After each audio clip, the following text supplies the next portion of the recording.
Y anteriormente, cuando llegamos a este capítulo,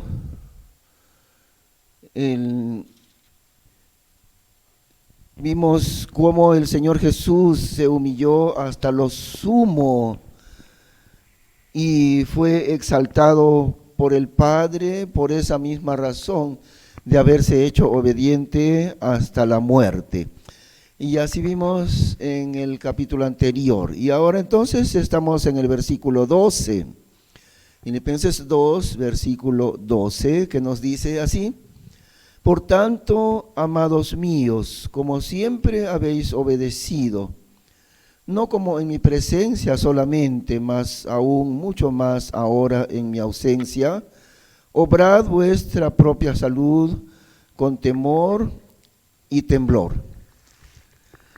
Y aquí entonces el apóstol menciona nuevamente, como en otras ocasiones, lo necesario de obedecer. Bueno, debemos recordar que era una época especial, ¿no? Habían apóstoles. Hoy en día ya no existen apóstoles. Terminaron en el primer siglo. La función de ellos fue, de los apóstoles y de los profetas, su función, su tarea fue establecer la base de la iglesia, y una vez establecida, también por medio de la palabra de Dios. Recordemos, ellos fueron, ¿no?, quienes Dios usó para escribir su palabra, los diversos apóstoles. Y se terminó esa tarea de Dios en el primer siglo. El último de los apóstoles, el apóstol Juan, casi a finales del siglo I, porque se calcula que Juan, muy anciano, vivió hasta el Apocalipsis, la última carta, entre el año 90 y 95, por allí, y ya esa fue la última parte de la escritura a través del apóstol Juan, y murió Juan, el último de los apóstoles, y no hay más, no hay ni un solo apóstol más el día de hoy. Bueno, a partir de que murió Juan ya no existe apóstoles, pero por ahí hay algunos, ¿no?, que dicen, en ciertas iglesias, cuando entran, dicen: mira, él es apóstol, tienes que llamarle apóstol. Aquí hubo años atrás un hermano que era parte de aquí de la iglesia y bueno, se desvió bastante, y actualmente usted, si se encuentra con este hermano, tiene que decirle: apóstol Denis, se llama ese hermano, apóstol Denis, ¿cómo está usted?, ¿no? Así tiene que llamarle. Es una blasfemia eso, porque apóstoles, no hay más apóstoles. El requisito principal de los apóstoles era haber conocido al Señor Jesús cara a cara, haberle conocido presencialmente, personalmente a Cristo Jesús. Ahora, Pablo no cumplía bien ese requisito porque no estuvo con los 12 él, ¿no? Pero él dice: he conocido, he visto, ¿no he visto acaso al Señor Jesús? Y cumplió el requisito a las justas, pero sí lo cumplió, porque el Señor Jesús se le presentó exclusivamente a él y con una luz tan resplandeciente todavía. Así que él vio personalmente al Señor Jesús, a las justas cumplió ese requisito, y además también él dice, ¿no? Pablo dice: yo, como un abortivo, que no merezco ser llamado apóstol porque perseguía a la iglesia de Dios, etcétera. Pero entonces, recordemos la diferencia. Entonces, estamos en el tiempo del establecimiento, recién se está estableciendo la iglesia del Señor, y a través de varios apóstoles, y uno de ellos, Pablo el apóstol. Su autoridad de Dios era no solo en una iglesia local. Pablo fundó bastantes iglesias locales, comenzó muchas iglesias durante esos años del trabajo misionero, pero era un tiempo diferente. Recordemos algo muy importante: no estaba todavía el Nuevo Testamento. Entonces, a falta de la Biblia completa, eran ellos, los apóstoles, los que tenían la autoridad de Dios en cuanto a asuntos de la doctrina de Dios. En eso, no en otros asuntos civiles, etcétera, no. Pero la autoridad de los apóstoles era en cuanto a la vida de la iglesia y en cuanto a la doctrina de la iglesia. debido a que aún no estaba completo el Nuevo Testamento. Por eso, bueno, murieron los apóstoles, quedó la escritura completa. Por eso también no se necesitan más apóstoles, ya está completa la escritura. Pero en ese tiempo tenía Pablo autoridad sobre varias iglesias porque Dios le había encomendado esa autoridad. ¿Quién iba a corregir los problemas doctrinales? Eran los apóstoles, no había nadie más. No tenían como nosotros la Biblia completa para decir tú estás enseñando falsa doctrina, porque la Biblia dice esto y tú enseñas otra cosa. Entonces no estaban los libros del Nuevo Testamento, la autoridad eran ellos, los apóstoles. Y por eso él está diciendo la obediencia de los hermanos de Filipo, por esa razón. No es que fuese Pablo un papa o algo así, ¿no? Porque un papa evangélico, nada de eso. Pero Pablo está hablándoles a ellos, los de Filipos, diciéndoles, versículo 12, por tanto, amados míos, como siempre habéis obedecido, no como en mi presencia solamente, mas aún mucho más ahora en mi ausencia, obrad vuestra propia salud con temor y temblor. Ahora debemos recordar algo, ¿no? Que el apóstol Pablo inspiraba esa obediencia. Su forma de amar a los creyentes era tan grande que la obediencia a Pablo era algo que surgía naturalmente en los creyentes. Igual con el Señor Jesús, ¿no? ¿Cómo fue que conoció esta mujer que se llamaba María Magdalena? ¿Cómo fue que entendió ella el amor tan grande del Señor Jesús? La única entre los demás. Los que le invitaban, los hombres ricos, los fariseos, le invitaban siempre a comer al Señor Jesús. Luego decían, mira, un pecador le invita y él se come a comer con los pecadores. Siempre murmuraban de esa manera, ¿no? Pero entonces entró ella, María Magdalena, y comenzó a echarle un perfume carísimo en sus pies al Señor Jesús. Y enjugaba los pies de Jesús con sus cabellos y también con sus lágrimas.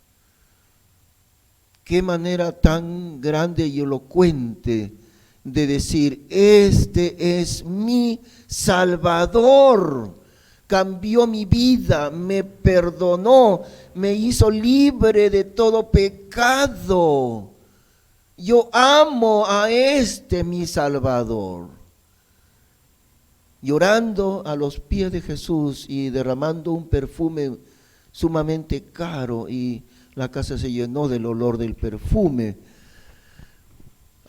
¿Cómo es que el Señor Jesús inspiraba esa obediencia y ese amor? Brotaba de Él. Y también del apóstol Pablo, inspiraba obedecerle, seguirle, amarle. Y por eso él dice, ¿no? Como siempre habéis obedecido. Primero les llama amados míos. Estamos en el verso 2, capítulo 2, verso 12. Por tanto, amados míos. Fíjense eso, ¿no? Por tanto, amados míos. No era una relación muerta entre Pablo y los hermanos de Filipos. Pablo había comenzado esa iglesia años atrás. Y a pesar de que ya no estaba con ellos, él, sin embargo, existía esa relación de amor. Por tanto, amados míos. Y no puede haber en la iglesia del Señor autoridad si no está de por medio el amor. Es exactamente lo mismo que en el matrimonio. Recordaremos lo que aprendimos, ¿no? Hace poco tiempo. ¿Cuál es la función del esposo dentro del matrimonio? Hermano Benjamín, amarla. Nada más. Dios no dice que la función de él es ser el jefe. No, nunca dice Dios así. Dios le dice, tú le vas a amar a ella. Por eso te he puesto a ti como esposo. Tu función, tu trabajo es amarle a ella. Y ahora, ¿qué le dice a ella, a la esposa? Hermana Rosa, ¿qué le dice a la esposa? O sea, ¿cuál es la función de ella? Obediencia a su marido, a su esposo. Ahí está, ¿no? Y sobre estas dos cosas descansa un misterio tan grande dentro del matrimonio. El amor del esposo y la obediencia a él, ¿no? De la esposa. Y entonces en el discipulado es igual. Igual. Y entre Cristo y el Padre fue igual y sigue siendo igual. Cristo Jesús, el Hijo, Dios el Hijo, obedece al Padre. ¿Cuántas veces lo vemos al Señor Jesús sometiéndose en obediencia al Padre? A pesar de que Él es la segunda persona de Dios, pero Él siempre está en obediencia al Padre. Y el Padre ama a su Hijo Jesucristo. Por eso cuando se bautizó, ¿no? Una voz del cielo que decía: este es mi Hijo amado, en el cual tengo complacencia, a Él oíd. El amor del Padre y la obediencia de Dios el Hijo. Se dan cuenta que todo orden de relaciones es el mismo modelo. La persona que está en autoridad, el llamado para él es a amar a los que están bajo su autoridad.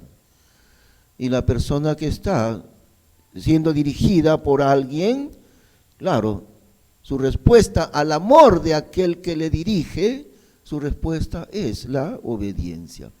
Y eso está aquí. Por tanto, amados míos, como siempre habéis obedecido, no como en mi presencia solamente, más aún mucho más ahora en mi ausencia.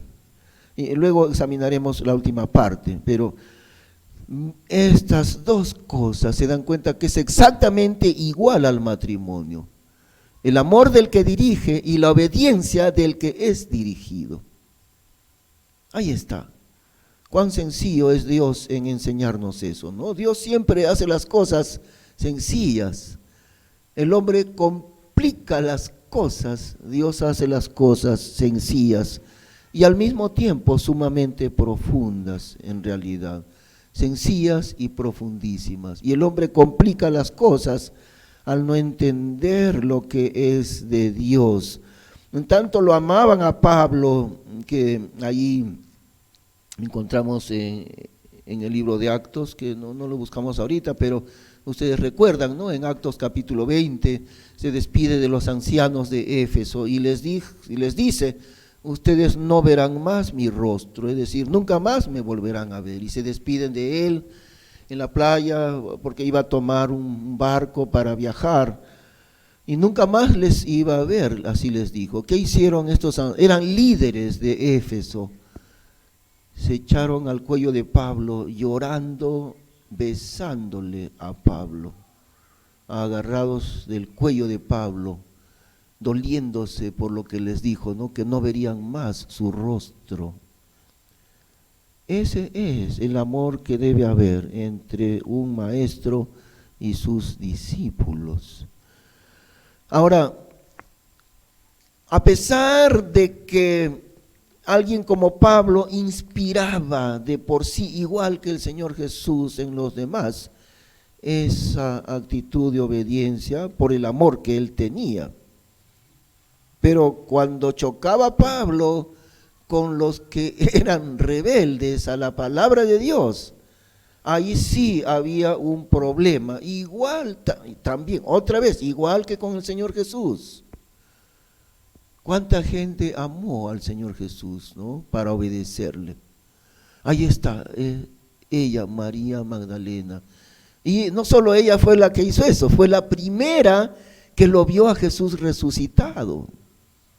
Y es la primera, María Magdalena, a la que Jesús le dice: no me toques, porque aún no he subido a mi Padre, mas ve a mis hermanos y diles: subo a mi Padre y a vuestro Padre, a mi Dios y a vuestro Dios.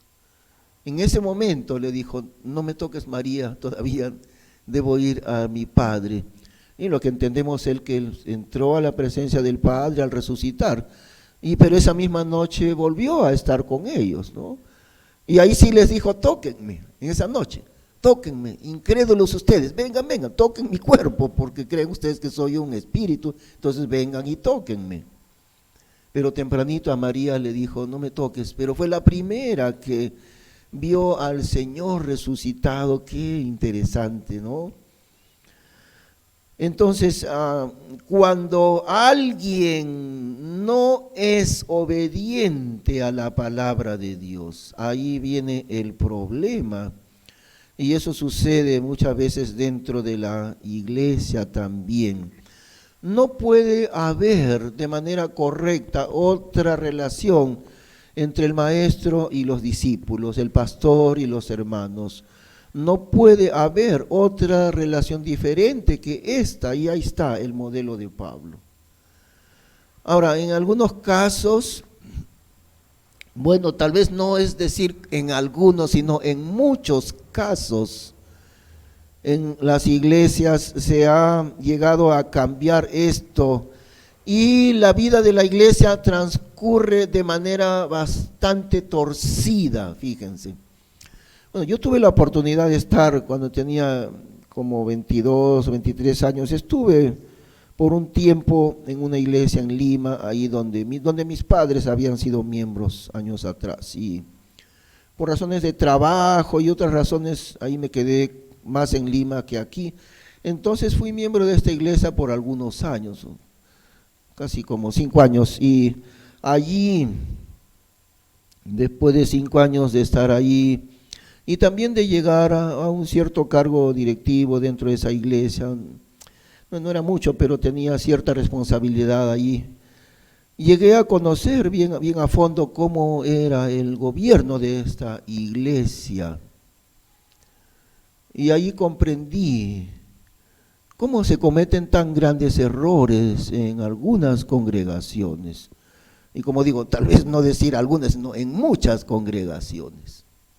Entonces, ¿qué relación hay? Hay una relación de tipo legal, o mejor dicho, legalista entre el pastor y la congregación.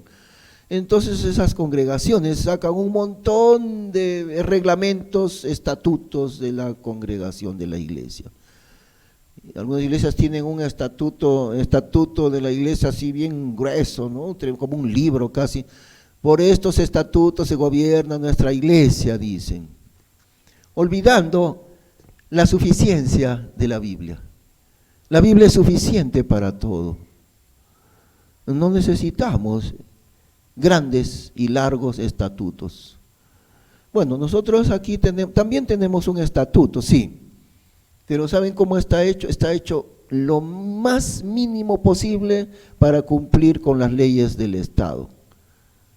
Así, expresamente fue hecho en el año 86, se hizo el estatuto de acá de la iglesia, con la más mínima cantidad de artículos y de reglamentos. Y ahí está, no hay otra forma porque hay que cumplir con ciertas leyes del Estado.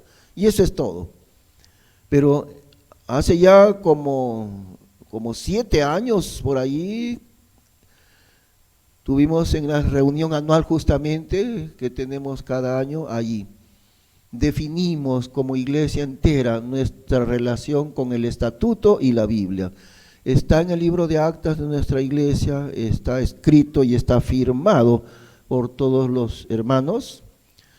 Nosotros tenemos como nuestra única guía de fe y conducta la Biblia.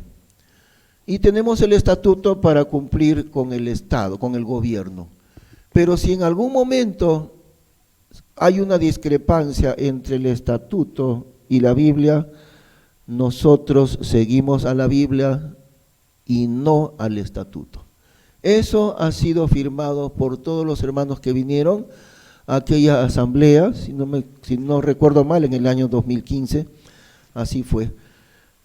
Entonces eso lo tenemos muy claro, hermanos, la suficiencia de la Biblia para todo lo que es la vida de la iglesia. No son necesarios estatutos. Y cuando la iglesia inventa estatutos, malogra y destruye la vida espiritual de la iglesia. Y como les estoy contando, ¿no?, en aquella congregación donde estuve por unos años, todo era al revés de la Biblia. Y ya después yo salí medio asustado de ahí y dije yo, no puedo seguir aquí en esta manera de llevar adelante la iglesia. ¿De qué manera? Al pastor le es quitado el liderazgo espiritual con el estatuto. Y quienes llevan el liderazgo espiritual no es el pastor, que debería ser bíblicamente quien lleve el liderazgo espiritual. Entonces, ¿quién es el que toma las decisiones? El consejo de ancianos, que diversos nombres llevan, ¿no? La directiva de los ancianos, de los diáconos, ellos toman las decisiones. Y entonces ellos dicen, literalmente, ¿no?, el consejo de ancianos, o como se llame, nosotros decidimos, y usted que es el pastor, usted acata las decisiones de esta directiva. Absolutamente fuera de lo que es la manera bíblica de llevar la iglesia, completamente lejos del mandamiento de Dios. Y parece que su idea es instaurar la democracia dentro de la iglesia. Como ya hemos dicho otras veces también, ¿no? Democracia significa el gobierno del pueblo, el pueblo gobierna. Entonces, así como les cuento en esta congregación, el pueblo gobierna, o sea, la directiva de la iglesia, que es el pueblo, ellos gobiernan. Y el que dirige, el que debería dirigir, que es el pastor, se somete al pueblo. ¿Se dan cuenta? Es al revés de lo que es el orden de Dios. Al revés, completamente.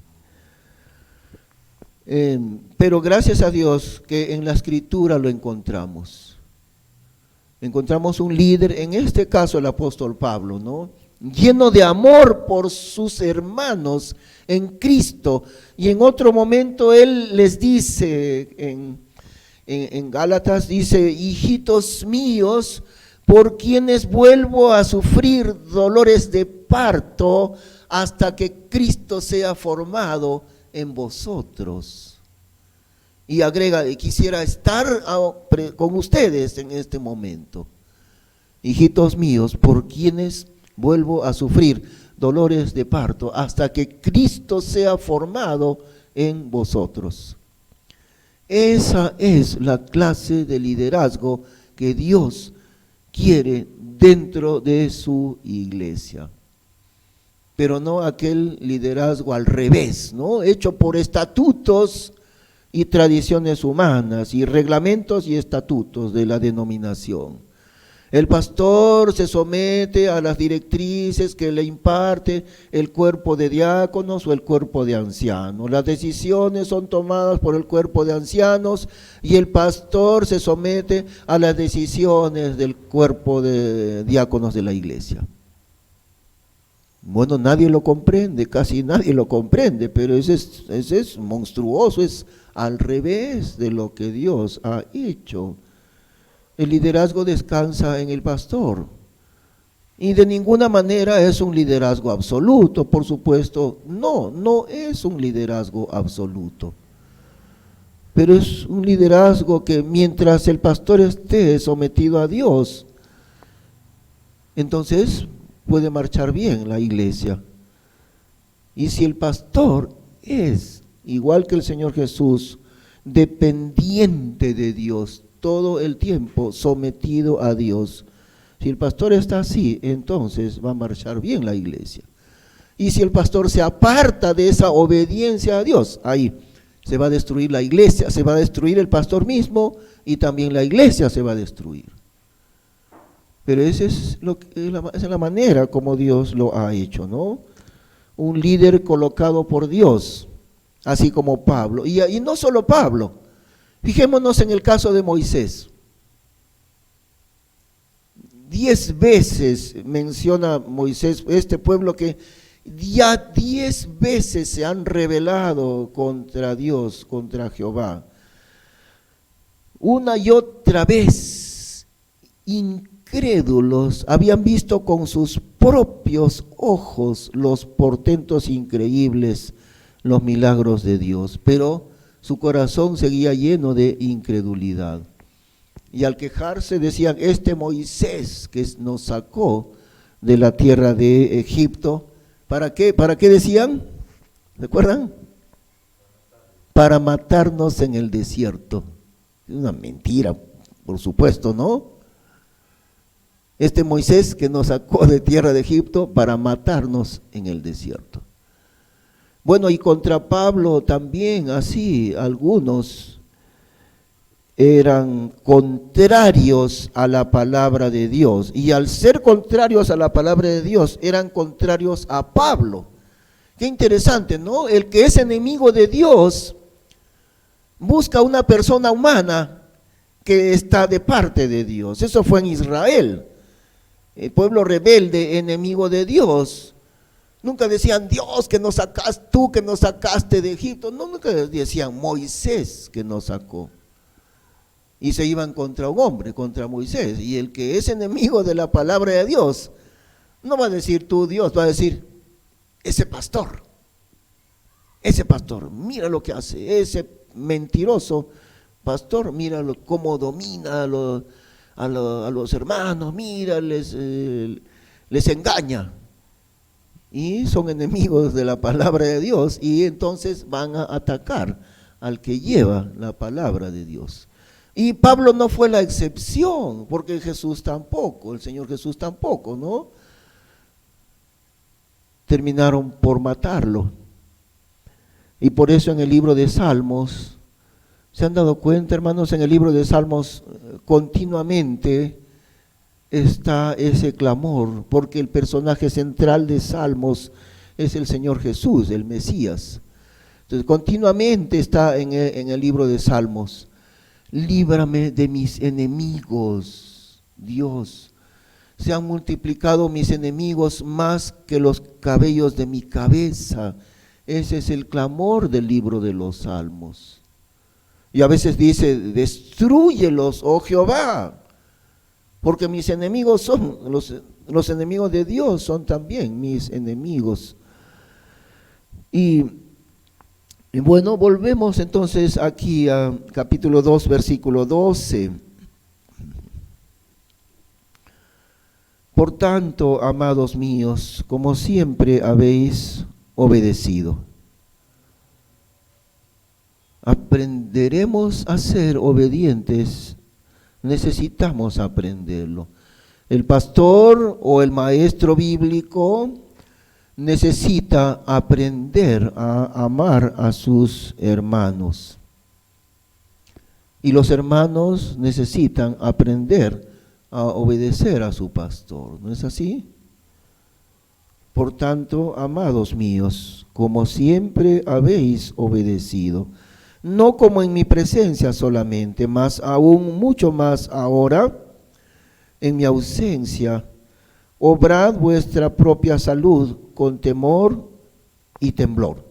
Ahora, la palabra salud es una de las muy raras palabras en la Biblia 1865 que necesita aclararse. Es muy raro este caso, pero la palabra salud necesita aclararse. En aquellos años, salud quería decir salvación. En algunos himnos, en himnos antiguos, todavía dice salud. En esos cantos de muchos años atrás dice salud, hablando de salvación. Entonces, cuando dice vuestra propia salud, significa vuestra propia salvación. ¿Ok? ¿Y por qué dice obrad vuestra propia salud con temor y temblor? No en el sentido de estar ganando su salvación con temor y temblor. Y así lo interpretan al revés muchas iglesias. Y a veces, hermano, dice acá que tienes que ocuparte en tu salvación, o sea, le van a agregar eso, ¿no? Lo cual no dice la Biblia, pero le van a agregar eso, o sea, tienes que ocuparte en ganar tu salvación con temor y temblor de Dios, con temor y temblor. Y absolutamente equivocada esa interpretación. Eso no es lo que está diciendo el versículo. Está diciendo, si yo ya soy salvo, me ocupo en eso que ya me dio Dios, porque ya soy salvo. Por lo tanto, siendo salvo, debo caminar en el temor y en el temblor de Dios. Eso es lo que está diciendo. Y no como acusan muchos, ¿no? Miren, en los años no sé por qué cuando vivíamos en Estados Unidos, aquí no, pero muchas veces en Estados Unidos escuché la burla de iglesias que niegan la seguridad de salvación. ¿Se burlan de qué manera? Ustedes los bautistas ustedes son los que dicen, ¿no? Salvo siempre salvo, dicen ustedes los bautistas. Salvo siempre salvo. Y burlándose, se están burlando de la Biblia. Porque efectivamente, ¿no? Tú eres lo de salvo siempre salvo. O sea, ya estás salvo y eres salvo para siempre. Qué ignorancia tan grande, ¿no? Efectivamente, si soy salvo para siempre. Exactamente lo que se está burlando es exactamente la verdad, pero se están burlando de la verdad de Dios. Tú eres de los que dicen salvo siempre salvo. Amén. Somos los que creemos la Biblia, los que sabemos que en ella está la verdad. Salvo, siempre salvo, 100% verdadero esa afirmación. Salvo, siempre salvo. Y tenemos mucha satisfacción de obedecer lo que está escrito en la Biblia. Salvo, siempre salvo. Porque fue una obra ya completa del Señor Jesús. Ya completa, terminada su obra, terminada, perfecta, completa, terminada. No hay nada más que agregarle a la salvación que hizo nuestro bendito Salvador. No hay que ayudarle a Él esforzándome a ganar mi salvación, como muchos tuercen el significado de este versículo, ¿no? Obrad vuestra propia salud con temor y temblor, entendiendo totalmente al revés su significado. Pues lo que dice este versículo a la luz de muchos otros pasajes en la Biblia. Lo que está diciendo es, hermano, tú ya fuiste salvo en el momento en que creíste en Cristo, ya fuiste salvo por la fe en Cristo. Entonces, ahora que ya eres un hijo de Dios, ocúpate en seguir y obedecer al Señor. ¿Sabes de qué manera lo harás? Con temor y temblor. Y no como los que dicen, burlándose, otra vez burlándose, dicen, como ustedes enseñan salvo, siempre salvo, entonces el creyente, como ya está salvo, entonces puede hacer lo que le da la gana, igual seguirá siendo salvo, ¿no? Sin saber lo que hablan. Porque la Biblia no dice, como ya eres salvo para siempre, o mejor dicho, para la eternidad, entonces haz lo que quieras. Y la prueba está acá en este versículo. Lo que está diciendo es, como tú ya eres salvo eternamente, ocúpate en eso, en que ya eres salvo.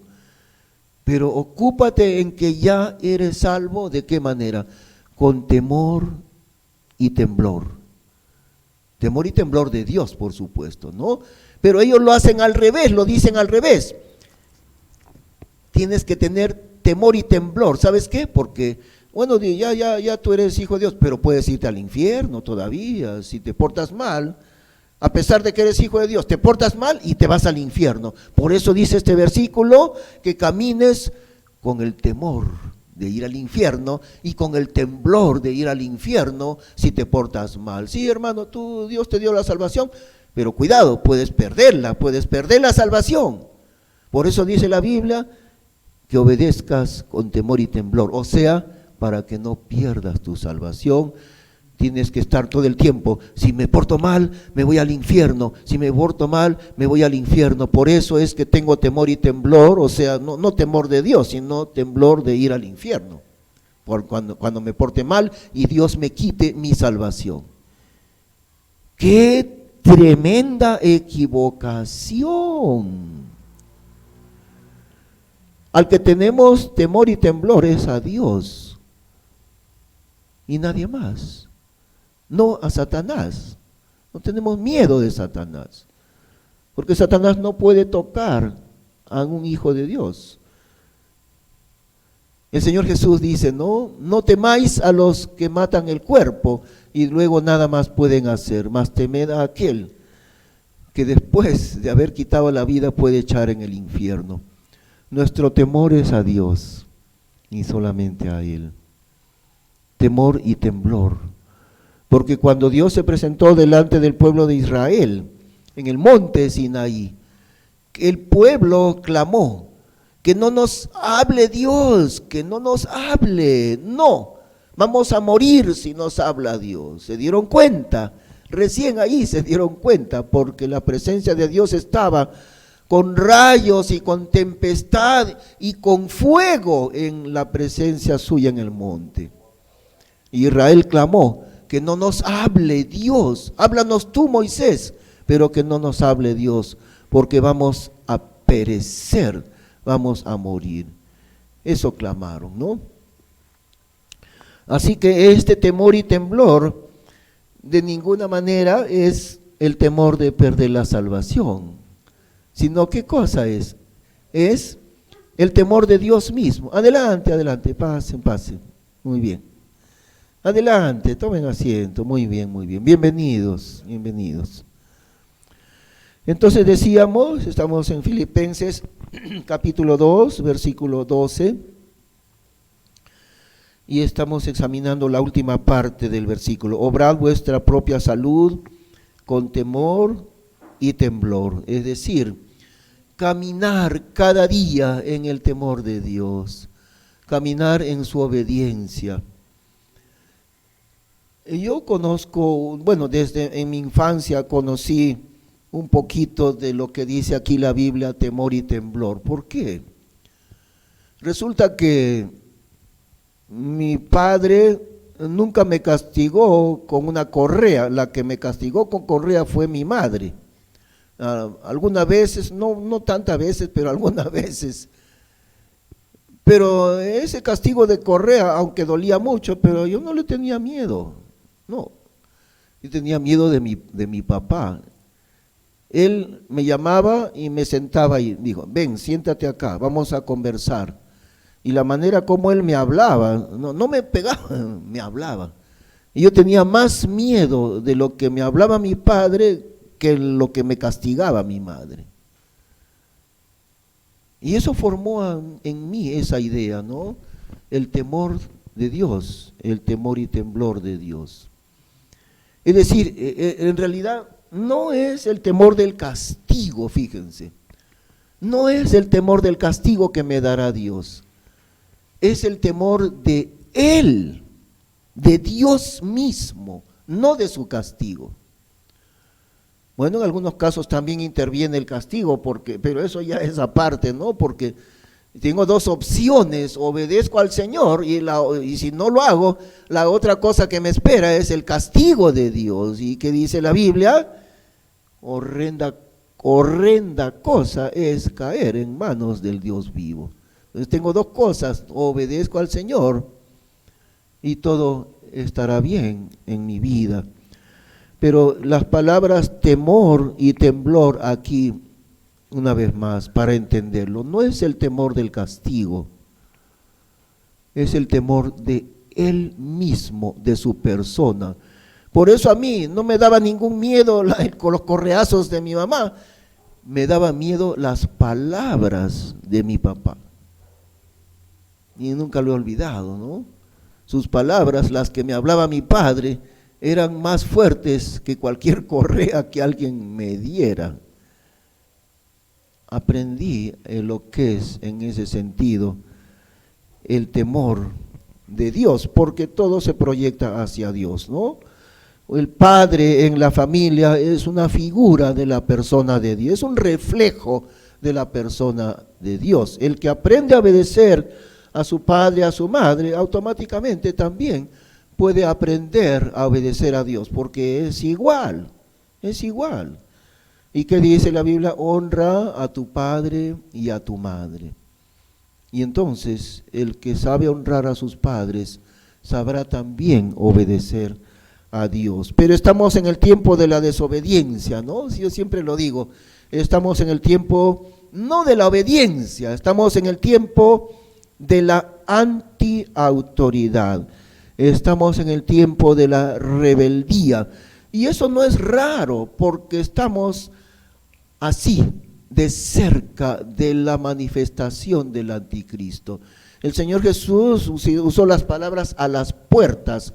Cuando veáis, refiriéndose a la higuera que es Israel, cuando veáis que todas estas cosas acontecen, o sea, Israel renaciendo como país, cuando veáis que sucede eso, el verano está cerca a las puertas, dijo el Señor. Ya viene.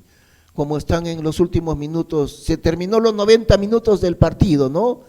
Pero el árbitro dice complementarios, qué sé yo, 7 minutos, 10 minutos, juegan los minutos complementarios. Y eso es unos cuantos minutitos apenitas, y todo el mundo sabe, minuto complementario, ahorita termina, ¿no? Hermanos, en la historia del mundo estamos en este momento viviendo los minutos complementarios. Ya. Viene la manifestación del hombre de pecado que se llama el anticristo. Y también viene la victoria de Cristo sobre él. Y primero que todo eso viene el rapto de la iglesia, cuando Cristo lleve a su iglesia de este mundo. Entonces, para terminar,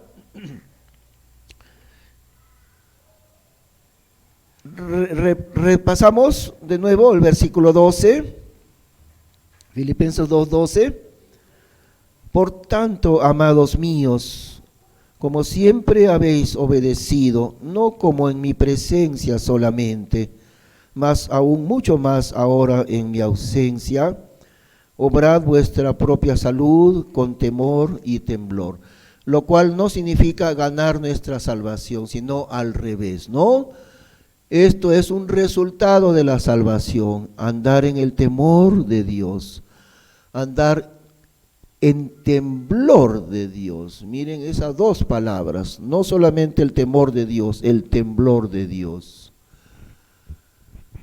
Así fue con Josué. Al inicio había muerto Moisés y queda Josué para dirigir a Israel. Y está cerca de iniciarse la campaña de conquista de Canaán. Y Josué era el comandante de los ejércitos del pueblo de Dios.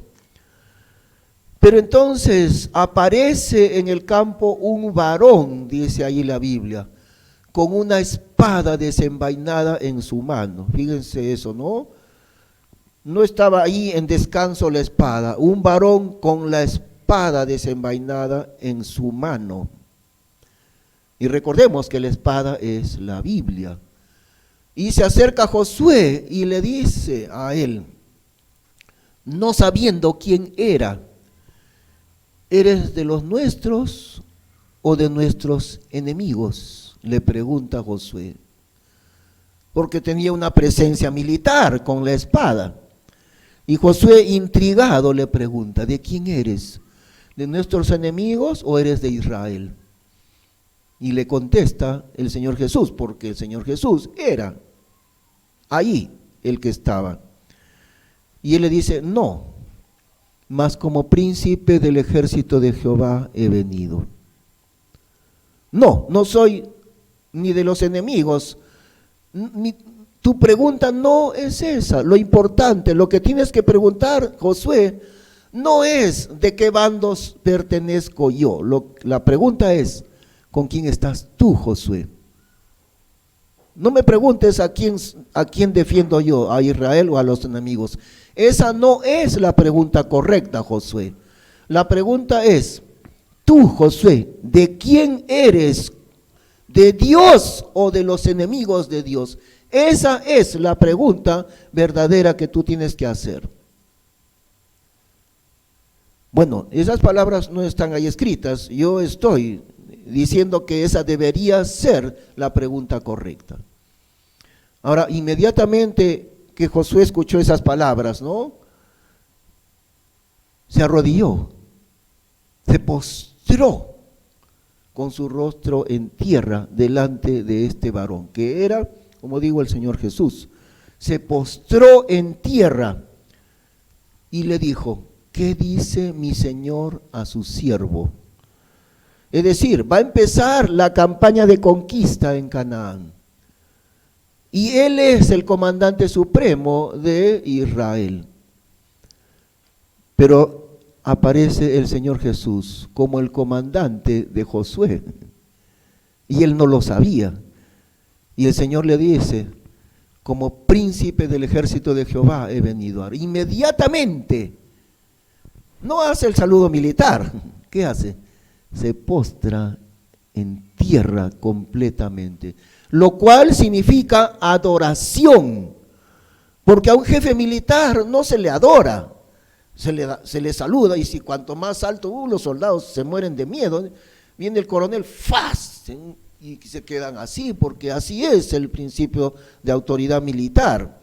Pero Josué no hizo el saludo militar, adoró a este varón que era Cristo Jesús, que le dijo, como príncipe del ejército de Jehová he venido ahora.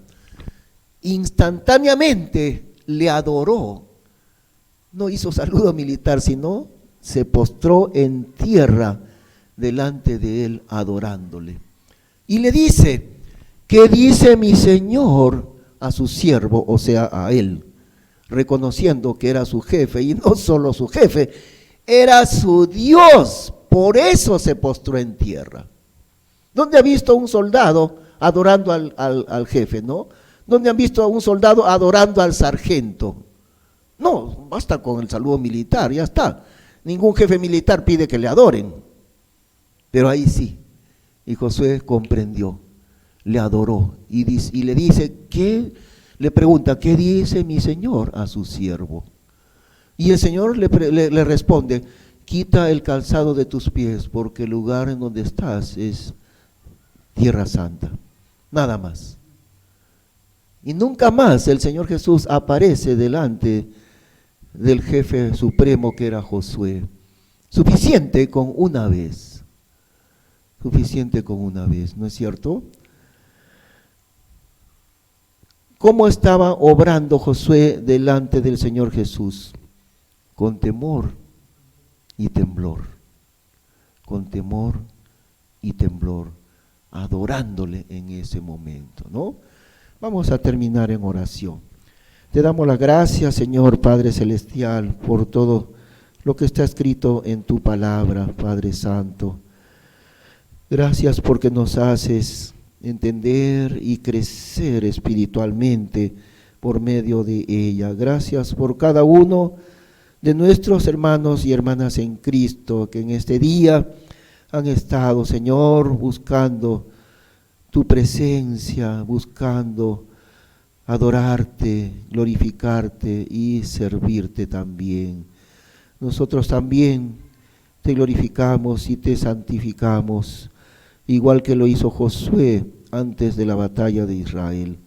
Gracias, Padre bendito, en el nombre del Señor Jesús. Amén. Vamos a cantar un himno. Entonces, les rogamos ponerse en pie para cantar este último himno.